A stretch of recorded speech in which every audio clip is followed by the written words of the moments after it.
I finally just had to be, oh, okay, here's the story I want to tell you about how I got the text from Jim Morrison. First, I just want to ask, do you guys, have I told you the short story about when my mother texted me at Kathy Klein's? I was helping Kathy Klein get into hospice. And we were in that moment between, is she going to or isn't she going to? And then we crossed it, and then it was that way. But for that moment, and I had seen a woman maybe 9 months before that happened, about 6 months after my mother died. So I found out an activist friend of mine in Madison talked to dead people, but you couldn't tell anyone. It was a secret because nobody in the activist group was into any of that. So we kind of just were like, just keep it secret. So I had a little reading with my mom, with her, and it was just so like, oh, good mom. And so 9 months later, this woman knows nothing about where I am, and I'm with Kathy Klein, and we're struggling, and I get a text from her saying, I've got a message from your mom. She said, whatever you're doing, you have to keep going that direction, and you're doing the right thing. So I was like, okay, so now my mom is texting me. And so I finally last weekend, I just had this to come to the depths, and I couldn't do the channel in that whole big emotional, I'm just going to give into it.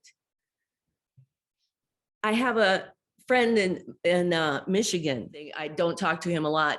He texts me this Jim Morrison quote out of the blue.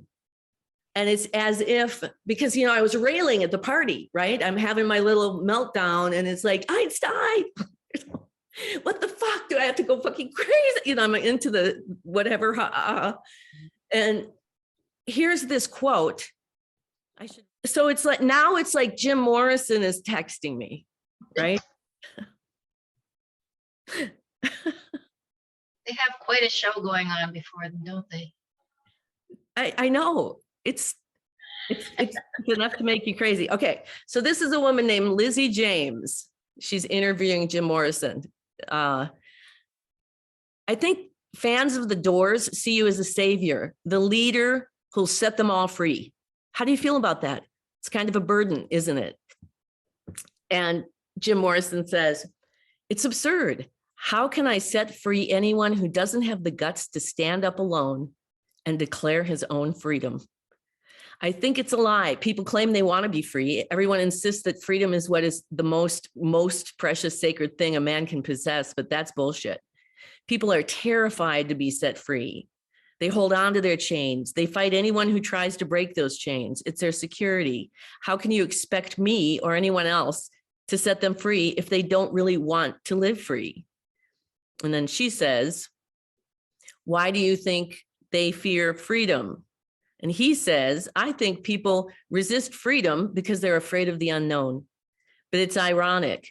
That unknown was once very well known. It's where our souls belong. The only solution is to confront them. Confront yourself with your greatest fear imaginable. Expose yourself to your deepest fear. After that, fear has no power, and fear of freedom shrinks and vanishes, and you are free. And she says, what do you mean when you say freedom? And he says, there are different kinds of freedom. It's a lot of misunderstanding. The most important kind of freedom is to be who you really are. You trade in your reality for a role. You trade in your senses for an act. You give up your ability to feel, and in exchange, you put on a mask. There can't be any large-scale revolution until there's a personal revolution on an individual level. It's got to happen inside first.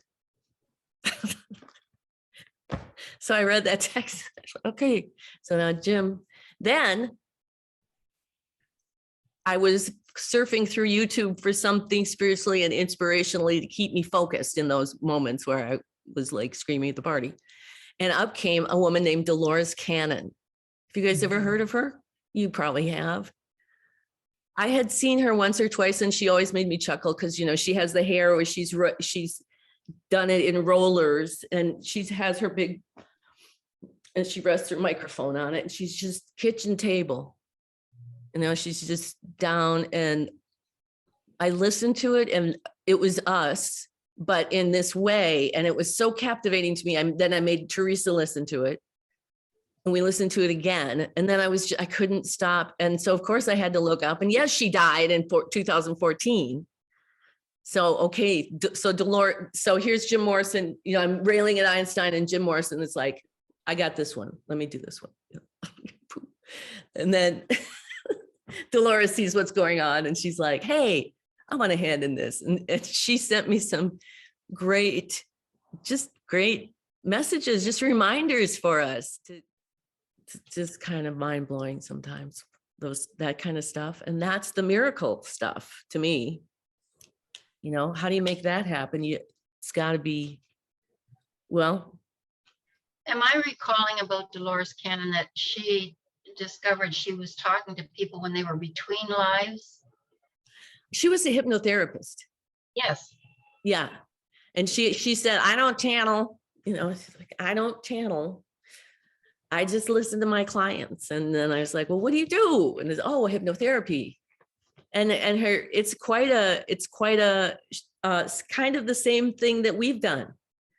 Her daughters carried it on. There's training, you get certified, and then people, they have a clearinghouse of everybody who does whatever it is that Dolores hypnosis. I don't know what we branded or. I don't know, but I think that when she was working with clients, she realized they were describing their lives between lives. Does that ring a bell? Well, I haven't listened to years, but Linda and I read some of her books and looked into her years ago before she died even. Yeah. Well, there are lots out there, lots of people working on this from their own angle, but with the same. Okay, I wanted to read Miracle. An event that appears unexplainable by the laws of nature and is so held to be supernatural in origin, or an act of God with a capital G. A person, thing, or event that excites admiring awe. A person, thing, or event that excites admiring awe. A miracle. Oh, I like that. You can kind of feel it in your solar plexus. Like it's exciting. And yeah, so I had gotten to thinking about it, and then that's just life, right? Like this is like a miracle because it excites really a lot of awe that we can even be here together doing this as humans, even not to mention the little squares. I mean, look at us. We're so colorful and cute and alive. So I wanted to just read also a little bit from this, just a paragraph. But anyway, I wanted to go to the M theory. I started looking around. First, I looked for a image.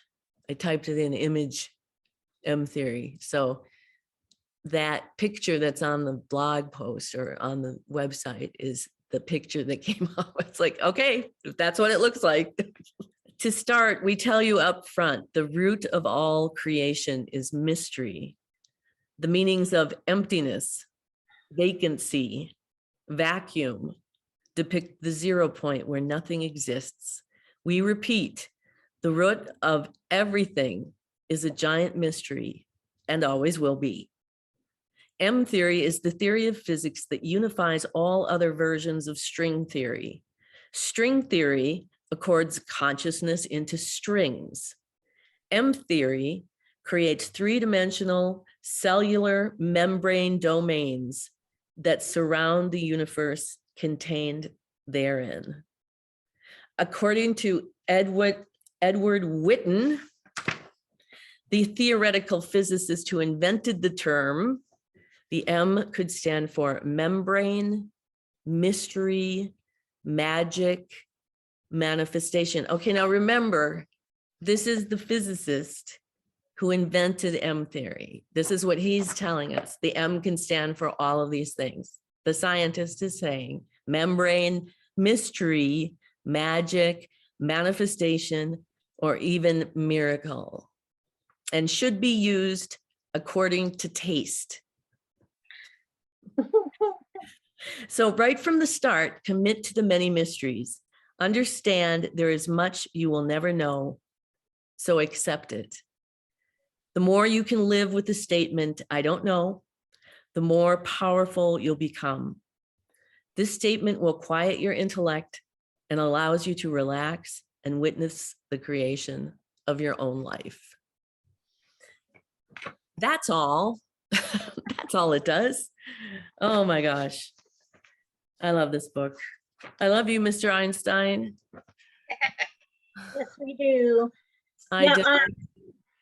Magic, word magic has been coming to me. I get these messages through songs, and there's this old song that came into my head all of a sudden, and it was centered on magic, and it's magic, you know. You better believe that it's so. Remember that? Yeah. And so yeah, it's so magic, and then miracles.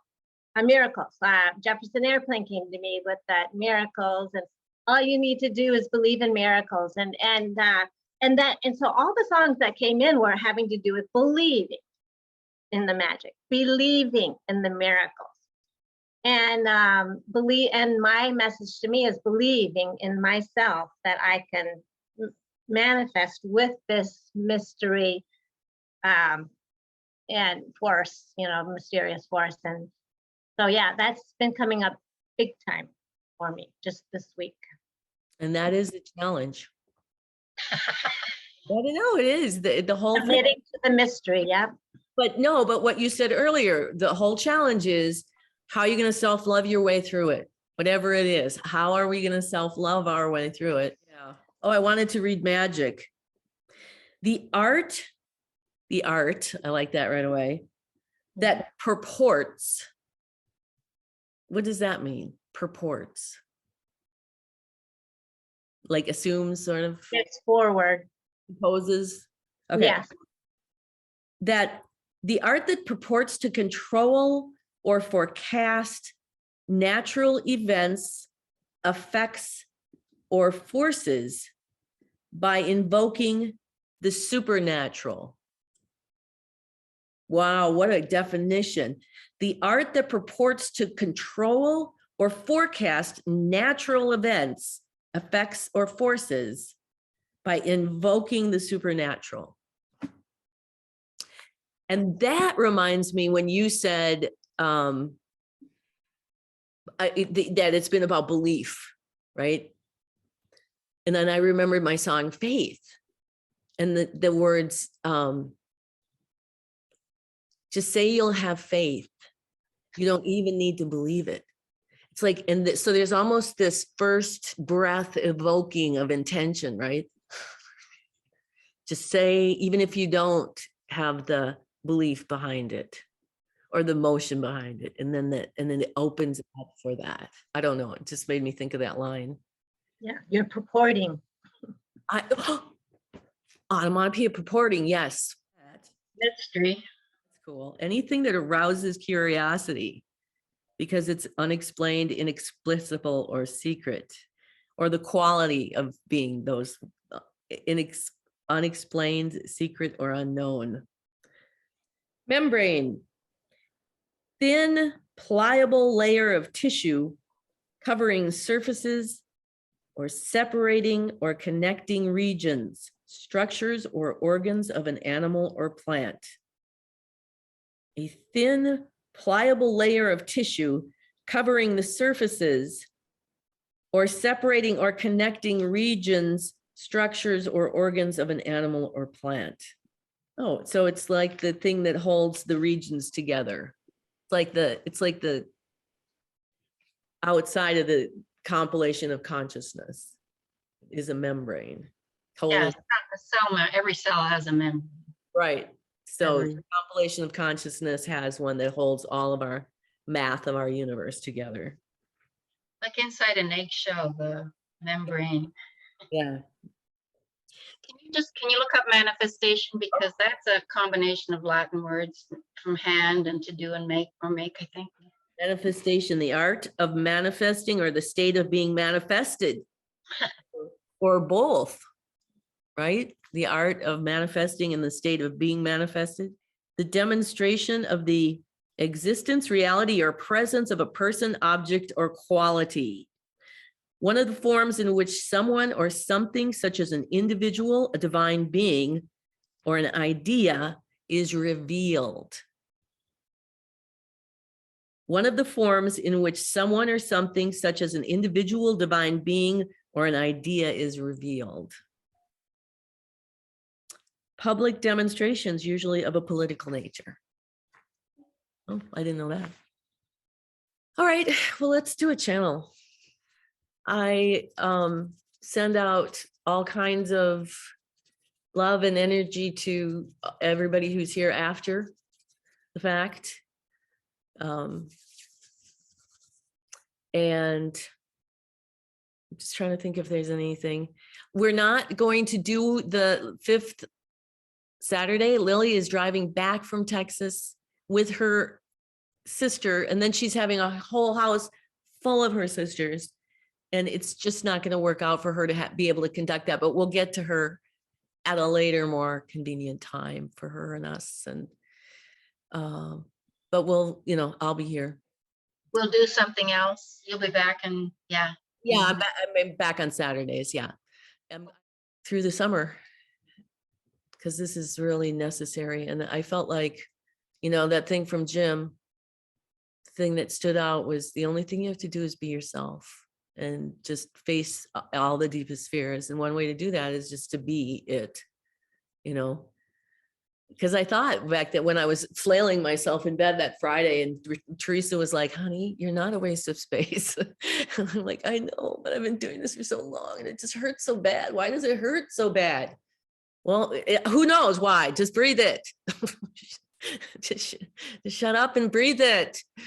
And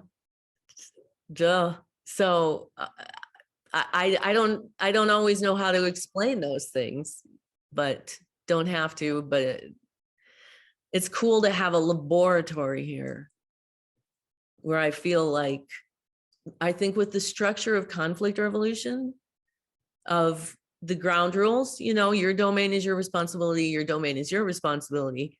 And there's the two, was it manifestation? There was the art of being manifested, and the one who's manifesting and this being the state of it. So anyway. We're all of it. We're all of it, right? At the same time. Yeah. All right, well, let's do a channel. Alrighty. Nature is alive and around here right now. You can hear it. The spring coming into life. There's a severe thunderstorm, tornado warnings coming through Minneapolis tonight. Keep a prayer out for that. Tornado alley. It reminded me when I first tuned in this morning, and it was raining. Now it's kind of stopped, but it's supposed to come back. The first time that I ever consciously channeled Einstein, it was in the bathroom of my then manager in New York. She had a place in the Upper West Side, and there was a big thunderstorm over Manhattan that night. And it reminded me of the length of relationship, not just that we've had with the party, but we've had with each other. The depth of connections that we're making, even though we don't ever much walk on even the same streets together right now. There's this monumental importance, the step that humanity is taking, and one of the baby steps of that big giant step is getting accustomed to this new expansive reality wherein the dead aren't really dead. And we also have a part of us that's dead already. And we're the pioneers of articulating what that means.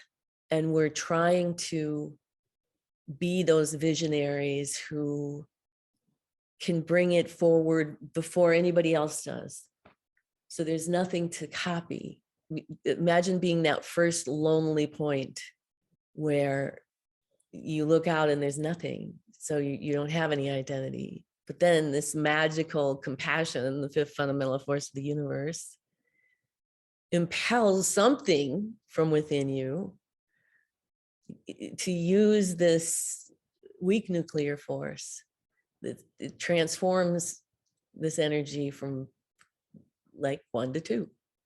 And suddenly there's the second of you in front of you. And you see yourself. And then you can see not just yourself, but everyone. And as you were saying, Joanne, until you've been everyone. And what's interesting is that if you take that as a mathematical figure, having been everyone, if you get down into the source, you can be everyone. There's this process right now, because that's what we've been doing together all these years, is there's a process of articulating this as the pioneers. And think of the pioneers, the actual ones, to be the first pioneers that went across the United States in what you encountered. You encountered a whole entire civilization that already existed before you got there. That is kind of, in an obtuse way, how I feel about this work that we do, and bridging the gap between those who have passed and those who are passing. And personally speaking, my ability to even sit here right now in the morning on April 23rd, 2022, where we will command that only the most divine light shine down upon you at this time, and that the greatest good, only the greatest good, be present here. So as we sit here, bridging the gap now even greater, as Barbara has miraculously expanded her own consciousness to allow our consciousness to become a part of her consciousness in a way that is rare for us. We're always so grateful to be able to be with you in this fashion. And this morning, we're sitting with you, amongst you. And if all of you, wherever you are sitting in the physical world, open up your eyes and sense with your intuition and your greater self, the souls and the spirits of all of us who are also here without bodies. We sometimes think of this as a sporting event in some way, where we're getting together to spar in terms of sharing experiences across platforms. So the more that you all individually can, while in your physical bodies, keep this superimposition, no matter where you are, whether it's the safety of your living room, in line at the supermarket, getting your oil changed, to keep this superimposition that we're purposefully creating this morning with you as a filter. The reason for this is because when you get out into the world, where you're not just sitting around listening to us talk and talking to each other, but you're actually having to interact with people who are unexpected and unknown and sometimes mysterious. You don't know how people will respond to you or how people react in the environment around you. So to be in this sheltered place with us together, with your eyes open, knowing only the greatest good is present wherever that we gather, And you know that because it's the I am of who we all are together. It's the success of our experiment of synergy and conscious evolution, that you are all here together. Even if you're not in the same room, you can feel each other. You can feel us. In doing so, one important transformational step has to do with the human psychology and the intellect having to almost break itself. It's why people find sort of spiritual release or understanding or visioning when they do psychedelics, because what a psychedelic will do is infiltrate the intellect, and that like a virus, so to speak, in the intellectual waves, and disconnect them and reconstruct them. When you hallucinate, so to speak, it's having this mysterious effect upon that part of the whole operating system. But the rest of the system's still going, just as it always has. It's just that intellectual portion gets deconstructed. And there's an intrinsic value to this. As your intellect absorbs the culture you're in, as the culture, as you see, gets more extreme and deeper, the disconnecting of the intellect doesn't necessarily change any of the karma or the destiny or any of it, but it changes your ability not to have to form around that cultural message. It breaks that barrier. Well, it's not a barrier. I won't say it that way. It's more like a membrane. It breaks the form. If then the whole system is aligned to compassion, what will manifest in that broken form will be the greatest good. And that's why when you do psychedelics, sometimes you have these incredibly enormous spiritual experiences. And we're trying to do that without psychedelics or without trying to interrupt your life, your lifestyle. So here's some psychedelics, go do them. No, this is about understanding and learning from the conditions that they help you get to, and then recreating them for yourself. So as you sit here with us, where this morning we're purposefully bringing you all in, there's so many levels too that are being activated as we all sit wherever we are, at whatever time we're at, feeling the presence of those of us who are speaking through Barbara, of the actual people around the world who are listening, the spirits of all of us who are here with our bodies still. And we keep repeating this because we want you to really bring this home right now while we can all be together in it. And in this place, you don't have conflicts with each other.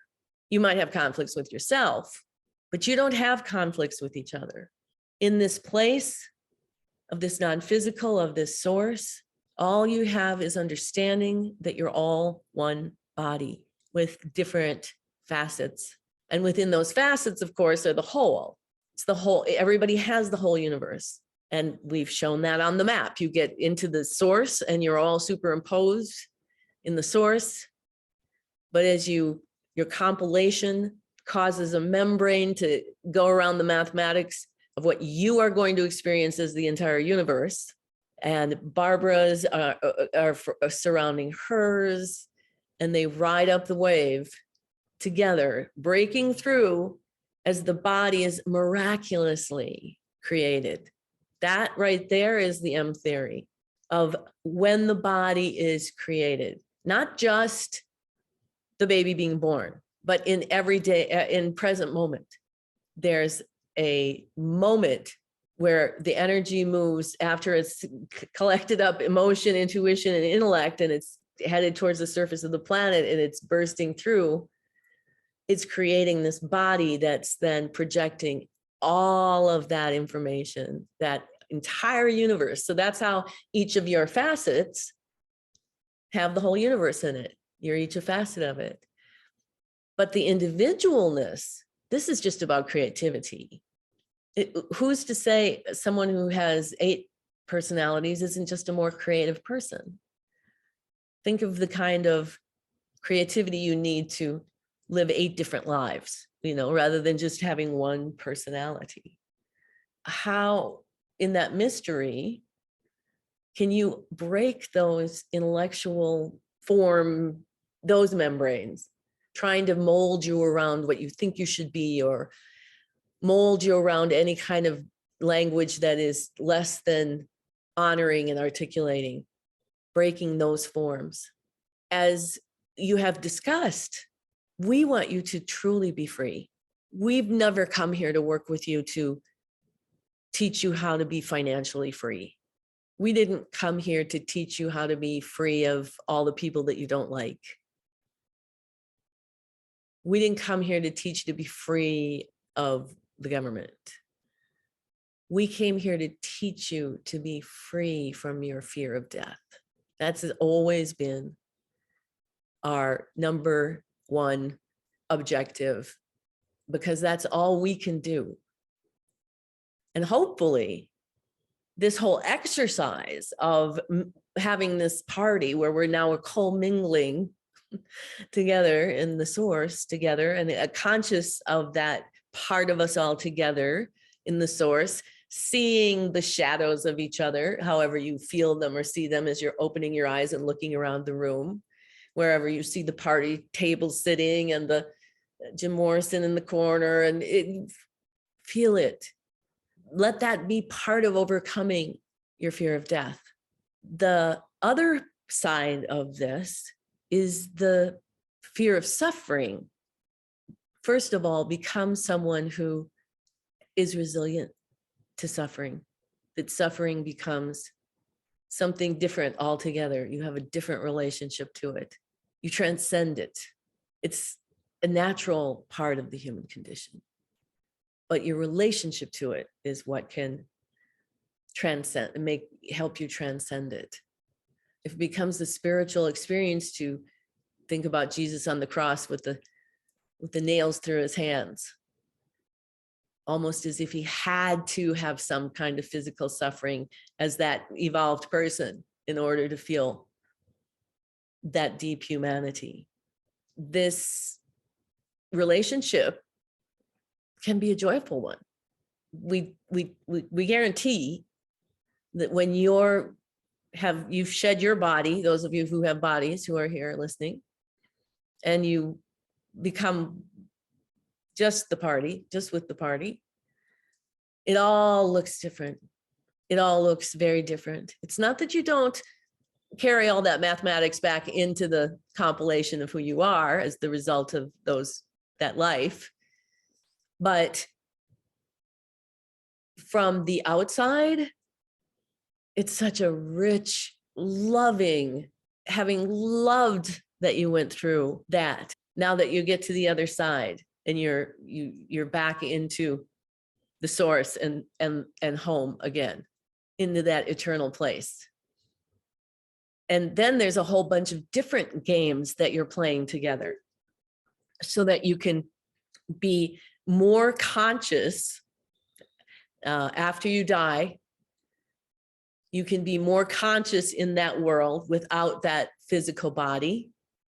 Those of you who still have bodies, you can have an opportunity right now to really transcend death in a way that is making enormous difference.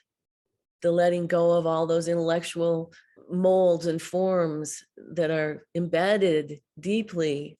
And just like if you were told you had cancer and you weren't particularly someone who decided would do chemo or radiation or any of that you were going to holistically look at the whole of what was going on and adjust on so many different levels of mental health, levels of physical food, levels of supplements, levels of meditation, levels of, you might create a whole healing, and then you could watch those real tendrils of sickness and dis-ease abate, and that your whole system becomes whole in a way that it never has before, because you were forced to get rid of that particular disease. And that's what that needed. That's what you needed to build that immunity, to build that knowledge and empirical base. So you see, you're taking, and this goes back to the how to have a different relationship to suffering, is that you're giving it meaning, and you're taking so total control of it that it's completely yours. Such an important part of you, of the growth of who you are, whatever it is, whether it's an illness like that, or it's losing somebody because they pass, or even watching someone have to die slowly and painfully. That's, none of that is, you should suffer along with those people. But in the end, when they're done and they're free, then it's done. Then you go back to the party where now they're free. Now they're free without the body, free to rejuvenate, rest, regenerate, rejoice, relive, realign, and then to begin again. We say so many times when you're in the throes of physical life and you're struggling and suffering, you never come back. This is just too much. And it's true. It's a very, very difficult planet. It's very difficult being human. Where the evolution is right now, it could not be more exciting, despite and because of the extreme circumstances in the world, which are being caused by that inner change that needs to happen on the inside.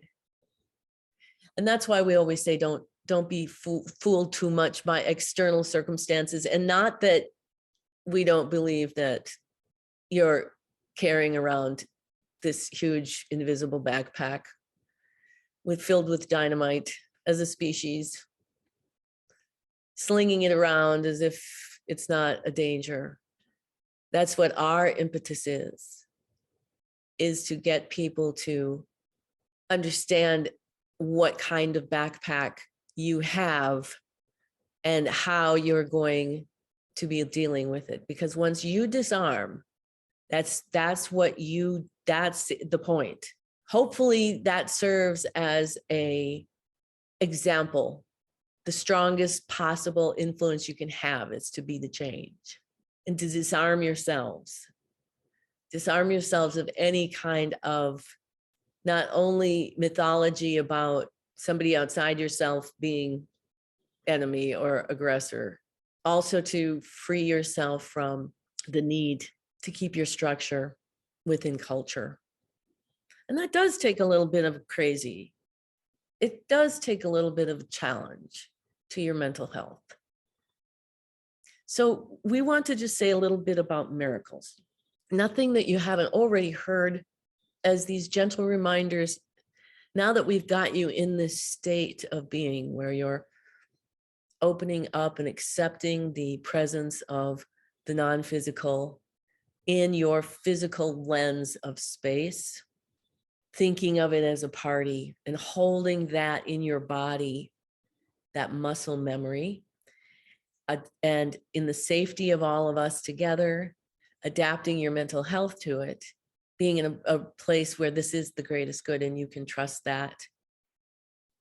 You can be vulnerable, because our intention is always that you self-love. That's what we're holding in this space. And part of that self-love is the acceptance of the miracle that you are just literally sitting in a chair. And we've said that forever. You're a miracle just sitting in a chair. Just sitting in this space, the very act, you can feel it as the electricity courses through your body. in the form of all of your organs and systems working in the blood, the oxygen. And it's in that moment that your body's created and the whole universe is created. You project it and you perceive it.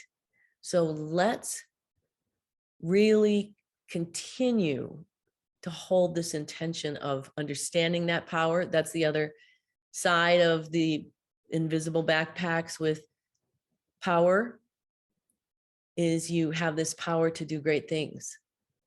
You have this power to do great things. And each great thing can just be in a moment. It doesn't have to be an achievement like Eisenhower or Mother Teresa. It's being great in each of those moments wherever you are, and holding that space as that new form. And that's the beauty of being pioneers, is that even though it has more struggle, now the people who come behind you, there's going to be a pathway and a road, and you're going to know, they're going to know what to expect. This isn't that. So, and all of you who are listening within earshot of this, you know that about yourselves. And you come here to have this refueling, as we've said before, to hold this position like you're going to dance class or yoga, as a way to help advance humanity out of the us versus them. Being able to own that you're everything, every individual has the entire universe in them, but you're still as precious as a sunflower is from a lion. The individuality of what you get to do as a human it's a beautiful honor to have that power. And anything that we can do to inspire you to do that power, however you're going to do it, we'll do it. We are here with you, helping in that miracle. And part of the mystery is living with the unknown. And those are the questions you ask yourself. What do you do to live with the unknown? That part of it is understanding intrinsically that in the unknown is creativity. The compassion at its root is about creativity. It's about the creation of human life and the entire universe. So if you go into the aloneness, you set your intention to be a vessel for the creativity, then you should be getting up out of bed antsy to get on to the day. And whether it's that you actually do projects, or you do songs, or you paint pictures, or whether you do all that, or whether you face your day, whatever it is, it can be kitchen table ordinary, and it's still a miracle. It's still supernatural. And how you approach that truth of just the I am, that's even more powerful, we think. We love to see creative works. We love to see art and music and dance and letters, but we also love to see mothers being faced with particular challenges of raising children and finding new ways to overcome those obstacles. That's just as much creativity as a song or a piece of art. Debbie, what you did at the Walmart was just as much creativity, because you were in the moment, being aware of the energy that these people were a part of you, but still you were in your human mind too. You had to be, because that's part of the laboratory. Is, well, how do humans respond to this? How can humans rise above this? You have to be yourself. You have to allow yourself to be the judgmental, so that you can see what judgmental you're being to yourself. And without seeing it, and working the revolution back to where you go, oh, there's where I can adjust my judgment. Here's how I can take control and not be judgmental, is to see that person in me and then find the resolution there. with yourself, come to terms with yourself, come to terms with how you perpetuate those things. And as you're doing that, that really is the truth of creativity, is that right in the moment, it's like you're scatting. It's like you're riffing. You're not planning and building. You're just in it. It's almost like guerrilla theater in a way, where you're present moment, realizing that there's this real live interaction of these miracles together, because everybody's a miracle. So when you're interacting with another human, now you've got this synergy of two miracles, so powerful, and your human minds will just renounce it, just denounce it, and just suppress it.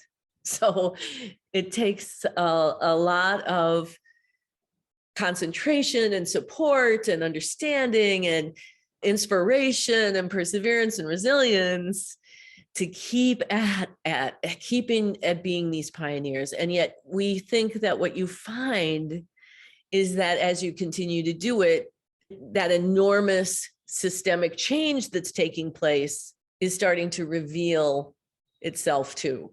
And that is the reward for the quote unquote suffering, is that you're making this bigger change, and it's worth it. It's worth it to understand how to have self-love through all these things.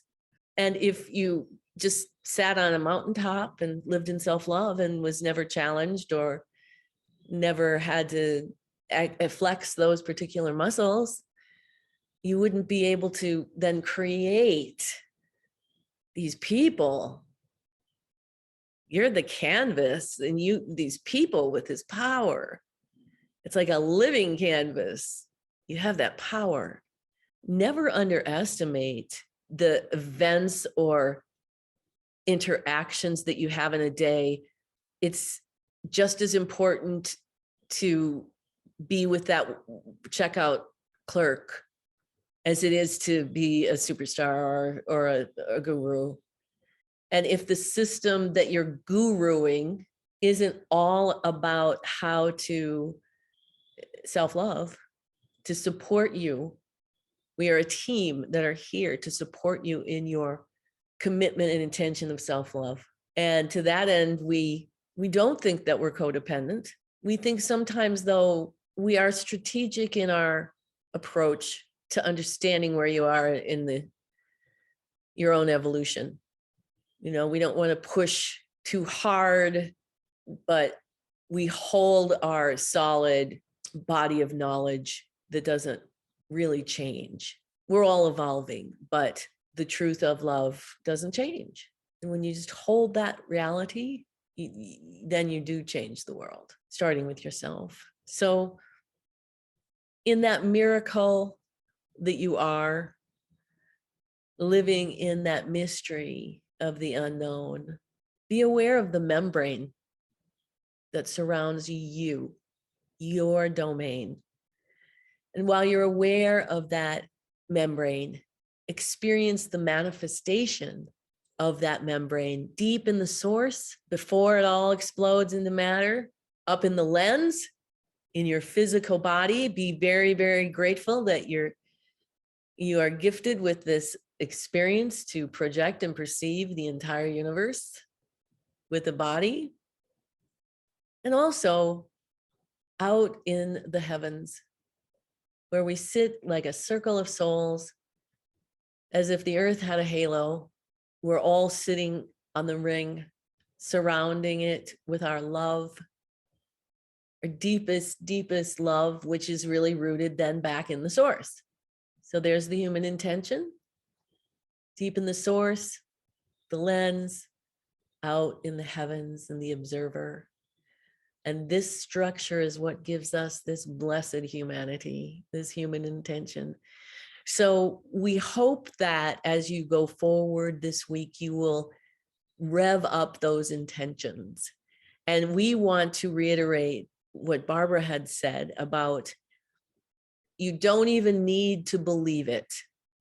In fact, we don't care if you believe it or not, but write it down, but say it out loud, give it a word, give the intention, whatever it is, breath across your lips, into reality in that, because that is the bridge between that inner world and the outer world.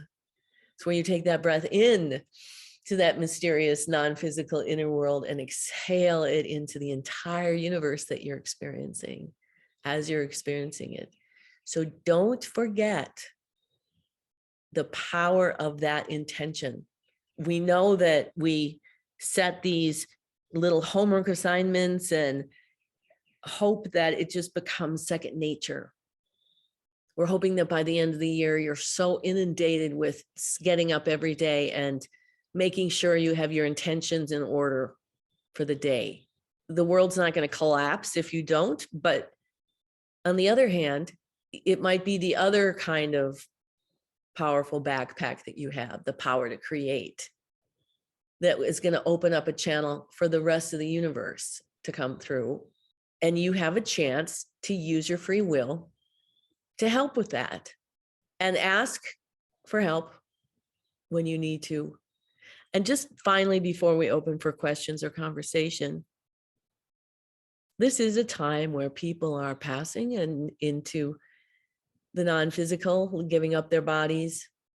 As painful as it can be, and as disconnected as you can feel when you're with somebody who's dying, or you have someone who's dying, there's such a great, great opportunity of energy, especially if you're using your intention. Because when you get close to that reality, you start to really let go of that expectation in physical form. And that in turn, with your intentions, opens up this channel of potentials to come through you. It's like an invitation that you're making. So maybe you don't want to invite those things in, but you want to invite your thriving, fuller, deeper, richer relationship to yourself. You want to pull in living a life that's you won't regret 1 minute of, even the times that you regret. You want to have those present moment experiences of expansion. Since you're here at this time, you might as well be fully conscious of what it's like to go through the expansion of human consciousness in this way. As you ride this comet, the head of the comet across the sky, making change. It's such a great time to be alive, and our hearts are with all of you who may be losing those who you love, and we don't say anything but that. You're not supposed to have anything other than that deep, deep experience to it, but see how it changes once you embrace it yourself. That someday your body will be gone and you'll be riding that wave at the speed of light squared again, and that only to begin again. So we'll open for any questions or conversation. Well, I would just want to thank you so much for your guidance, especially on this talk of intention. That's so important. And thank you too for your inspiration and your affirmation and all your support and love. I'm in total gratitude for the miracle of you all. Thank you. And right back to you. Hi, Jojo here. I too think it's a miracle when I come and clean my kitchen. That's a big miracle for me. I'm currently working with a channeled work called The Coming Age of Miracles, the divine plan for a world gone crazy. Are you familiar with it? Some of us. Oh, who? Those involved in that particular set of deliverances. There's a large part of the party. Okay. Cross-sectional, meaning that those who are participating in what you're experiencing, that particular channel, is one of many, many different events and coagulations taking place right now in that form, in the form that you're talking about and what we're talking about. You see, they're all building on the same idea of the miracle and the mystery. And we see it like a thunderstorm. And when the tornado start to come out of the clouds, there can be different funnels doing different things, but they're all kind of coming from the same cloud. The cover of this booklet is a field of sunflowers, which you referenced earlier. Yeah, in it, it is stated that the fear of death is actually the fear of being alone. We've died many times in our different incarnations, and so we're not afraid of the unknown. We're afraid of things that we have experienced. Does that make sense? Well, in the sense that whatever the relationship you're having to death, you're going to create a story or a fear. You're going to define a fear around it based on the story that you have about it. So those who are afraid that they're going to burn in hell or what have you, you're creating that. But the fear of being alone is a very common description of that fear when if you're trying to make sense of it for yourself. If you really dug down deep, if people looked at their death and started to face their death and face the feelings and dug down deep, it would be that moment where you're letting go of everything that you love. And that's that thing alone. Yes. Then when you slip to the actual other side and you realize you'll never be alone again, that there'll be, that you're not alone by any stretch of the imagination. And then the whole afterlife thing sort of kicks in. But there is that transitional period. How do you face yours, or how do you inspire other people to face theirs in a way that can relax them? Our answer is that you be okay with being alone before you're dead. You live your life without that fear, because when you face it, then you're free of it. Yes, I went through a time where I felt like this must be what it feels like to die. I was surrounded by people, not right in the room, but as I was going through my separation from my marriage, and I thought, okay, so now I know I don't have to actually do it. Yes. It was an odd kind of sensation, but yeah. And when I was fearful of losing my sons, each of them went through their own crazy period that, was scary. And so I walked myself through their deaths, through the whole process, saw them in their coffins to see if I was still standing. And I was. So I thought, okay, that's the worst. And I'm still alive. So that's not going to eat me up, if you will. And this is applicable for any fear, any fear, to walk it through to the final episode and see if you're still standing, and you will be. So powerful, and it really does help you personally live a more connected life right now. Still standing, or still sitting in the chair being a miracle, right? Right. And when your body does go and you go through that transition of really being alone, because you're letting go, the whole world is collapsing, but then you get on the other side and there you go. And you put your dancing shoes on, right? Exactly. You come in with them, and if you need to rest, you can rest. If you need to cry, you can cry. If you need to laugh, you can laugh. And then there's this waking up to this miracle. When you get there, then you'll be able to study how it happens. Right now, it's just a miracle. Right now, as you have bodies, you just have to think of afterlife as a big miracle too. It's this mysterious thing that happens. And you'll see once you get there, and you'll remember. That's an enticement. Yes. For me it is always wanting to know why. Okay, thank you. Yes. Linda, do you have any questions? There's so much going through me right now, so I do thank the party and all on the other side that are working with me and supporting me. Yeah. And I just don't know how to put it all into words right now. My dreams are very unusual, and I'm seeing so many things that are old, falling apart, deteriorating. And I think that's all part of moving forward in my own growth of becoming more compassionate and more loving of all those around me. I don't know what to ask for, but I do ask for help and wisdom, that I understand better and that I have strength to continue this work at this time. We will intend for you to find peace amongst all the pieces of what you're dealing with.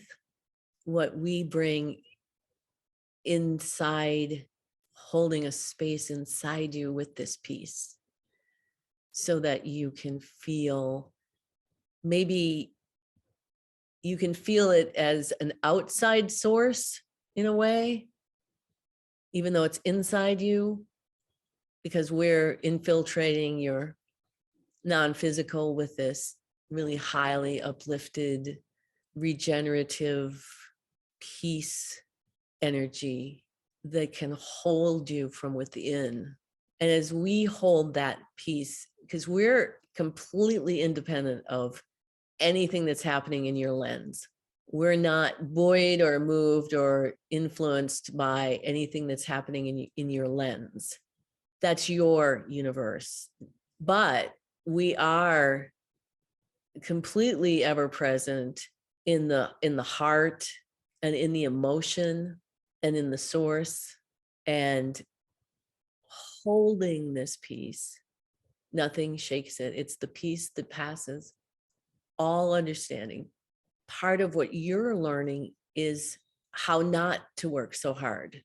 You want to certainly self-love, but sometimes the answer is not to work so hard, to just be in the I am, in exactly who you are, embracing that, and being able to see other people almost in a new way. We understand you have a great intellectual and passionate gratitude for life. You also need to, like most, find what to do with that suffering, how to have a different relationship to it. And when you have when you've conquered the intellect, that's when the whole system really becomes strong. Part of conquering the intellect is accepting deep emotion, is accepting it as a part of life, and not as something that's wrong, but instead something that calls for the highest of intellectual self-love that you have. And this is for all of you, especially Barbara, who just went through this self-defacing realization. That it was good that you're all becoming aware that you do that to yourselves. Now you take the steps further, eliminate it further. And then it just becomes the passion of Christ, the passion of Mother Mary. It's a passion of being alive, the electrical, magnetic, strong and weak nuclear force exploding into a universe through your physical body. That is a passion. Be very, very good to yourself, Linda. Be very kind and gentle, and consider those times where you're exhausted, where you realize, oh, wait, I don't have to work at it. I can just be. You're in the shift, shall we say. Just want to say thank you for Oh, all guidance. you are welcome. We're going to close the channel and thank you all again so very much for letting us come, letting us distract you from the activities of the planet right now, to hold this compassion 24/7 as an internal compelling that you're going to be the one to be the change, that you're going to be the one that's going to dismantle the us versus them. And you're going to find those new ways. And it'll be like being pioneers and having to discover the unknown. Funny thing, once you discover the unknown, there's always a little more unknown to discover. But through it all, of course, just watch and be amazed. Namaste.